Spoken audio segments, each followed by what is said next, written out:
Bismillahirrahmanirrahim. Assalamualaikum warahmatullahi wabarakatuh. Perkenalkan, nama saya Ratu Fauzia dari jurusan Bimbingan Konseling Islam kelas 1C UIN Sunan Gunung Jati, Bandung.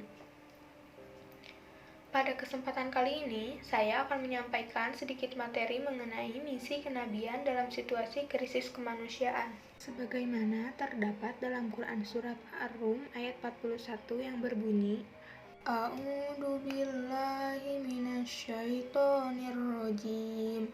Bismillahirrahmanirrahim.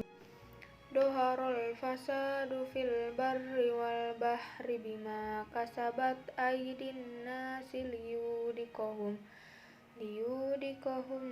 ba'dallati amilu la'allahum yarji'un. Telah tampak kerusakan di darat dan di laut yang disebabkan karena perbuatan tangan manusia. Allah menghendaki agar mereka merasakan sebagian dari akibat perbuatan mereka, agar mereka kembali ke jalan yang benar. Sebelumnya, apakah teman-teman tahu bahwa sewaktu masa Rasulullah mengemban amanah misi kenabian ini terpisah dari lingkaran krisis kemanusiaan? Nah, jawabannya jelas tidak. Karena meski krisis kemanusiaan itu berbeda bobot nilainya dengan krisis yang terjadi pada zaman sekarang, akan tetapi secara substantif, akar dan efek dominonya memiliki kesamaan wajah dan bentuk.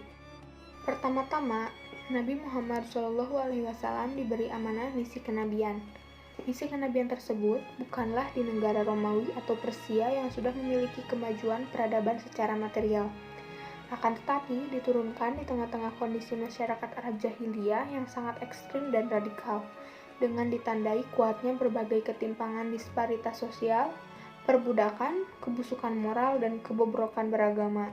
Pada saat itu, kaum duafa diperlakukan seperti barang bergerak yang bersifat mekanistik, bahkan diperlakukan seperti kambing dan barang dagangan yang bisa diperjualbelikan dan diperlakukan seenak hawa nafsunya oleh para psikopat jahiliyah otoritarian. Nah, misi kenabian ini dihadirkan pada saat situasi terjadinya krisis kemanusiaan. Gerakannya telah mensublimasi seluruh aspek-aspek kehidupan, baik dataran individual, sosial, bahkan ruang-ruang kekuasaan politik. Dalam amatan sederhana, orbit misi kenabian ini telah menjangkau berbagai problem teologi, humaniora, dan sosiokultural. Yang pertama, misi kenabian dalam jangkauan teologi merupakan gerakan membimbing manusia pada penyadaran persepsi untuk tidak melihat Tuhan hanya secara pasif. Sebagaimana pemahaman yang selalu dikobarkan oleh teologi fatalisme, akan tetapi mengarahkan pada interpretasi secara aktif ke dalam dunia sosial manusia. Misi kenabian dalam konteks tersebut akan mengarahkan manusia, terutama kaum muslimin yang terkena krisis, agar bisa menyadari bahwa potensi ilahiyah merupakan potensi-potensi ruhaniah yang diberikan Tuhannya, semestinya dapat membangun dirinya untuk memiliki kemampuan mengenal kediriannya dan juga mampu mengenal sifat-sifat ketuhanannya dalam status sebagai makhluk teomorfik. Misi kenabian dalam jangkauan teologi mengarahkan kepada tujuan kesempurnaan hidup yang diintegrasikan pada setiap jalan menuju cita-cita kemuliaan yang diridhoi oleh Tuhan. Oleh karena itu, formulasi teologi dalam Islam bisa dicairkan ke dalam nilai-nilai yang lebih manusiawi dalam hubungannya dengan kepentingan manusia untuk mengabdi secara berdaya manfaat di pentas kehidupannya. Melalui konstruksi teologi seperti inilah, misi kenabian akan merehabilitasi setiap orang, terutama kaum muslimin, untuk memanfaatkan kekuatan-kekuatan alam dan potensi yang dianugerahkan Tuhan dalam konteks mencapai tujuan moral dan mendaur ulang eksistensi manusia setelah mengalami krisis untuk membangun susunan masyarakat berperadaban. Yang kedua adalah misi kenabian dalam jangkauan humaniora yang telah menawarkan bentuk-bentuk terapeutik yang tidak berpaling dari problematika moralitas dan hubungan individu dengan tata nilai kemanusiaan. Dalam konteks ini, nilai-nilai konstruktif kemanusiaan selalu menyertai misi kenabian dalam perspektif Islam. Nah, nilai-nilai konstruktif kemanusiaan tersebut mampu mereaktualisasi potensi setiap orang, terutama kaum muslimin, untuk menegakkan pranata-pranata kehidupannya yang berasimilasi dengan ungkapan-ungkapan teologinya. Dalam artian, misi kenabian dalam jangkauan ini selalu mengunggah rasa pengabdian setiap orang, terutama kaum muslimin dalam menetapkan kiprah menjalani kehidupannya sebagai makhluk yang bermartabat di mata Tuhannya. Misi kenabian dalam jangkauan ini juga memiliki hakikat yang merupakan manifestasi dari nilai-nilai perjuangan untuk melawan berbagai kemerosotan moral, mentalitas budak dan perbudakan yang merasuk ke dalam jiwa-jiwa setiap orang, terutama sebagai kaum muslimin.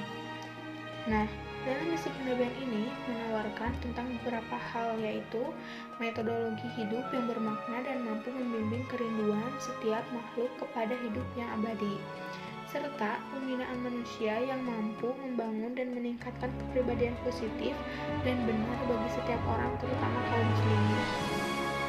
Dan yang terakhir yaitu misi kenabian dalam jangkauan sosiokultural yang menawarkan gerakan terapeutik terhadap problematika sosiokultural sebagai tempat manusia untuk mengabdi. Dalam misi ini, setiap manusia, terutama kaum muslimin, diarahkan untuk memiliki kemampuan mengidentifikasi permasalahan yang dialami setiap orang, terutama kaum muslimin, dalam segala ungkapan permasalahan kosmologi, yang kemudian diterjemahkan dalam bentuk perilaku dan tata nilai yang penuh kobaran, kesempurnaan akhlak dan kemuliaan hidup yang menyelamatkan atau al-Islam. Sebagaimana yang telah dijelaskan tadi di awal, bahwa persoalan kaum muslimin pada dasawarsa kekinian berakar kehidupan yang diametris, yakni sebagian berperilaku teosentris atau akhirat ensis, dan sebagian lagi berperilaku antroposentris atau dunia ensis, sehingga kaum muslimin tidak menyadari bahwa dirinya adalah merupakan bagian dari sistem semesta yang harus tunduk pada aturan-aturan dan juga harus ikut berpartisipasi dalam menentukan nasibnya sendiri. Dasar perilaku inilah yang telah menyebabkan kebanyakan kaum muslimin terserang penyakit. Yang pertama, penyakit neurosis kolektif yang diakibatkan oleh perilaku pemujaan terhadap tata nilai fatalisme timur. Dan yang kedua, penyakit neurosis nukugenik, yaitu yang diakibatkan oleh perilaku pemujaan terhadap tata nilai materialisme barat. Dalam konteks ini, misi kenabian dapat membimbing setiap orang, terutama kaum muslimin, untuk kembali pada tata nilai Islam yang mengajarkan pengakuan terhadap perilaku fard atau individu. Dan misi kenabian ini selalu dipayungi oleh prinsip utama ajarannya, yakni tauhidullah. Sebab dengan tauhidullah, fard atau individu tidak akan terperosok ke dalam kemerosotan rohaniah dan materialistik. Oke, mungkin cukup sekian yang bisa saya sampaikan. Semoga apa yang saya sampaikan bisa bermanfaat bagi semuanya. Wassalamualaikum warahmatullahi wabarakatuh.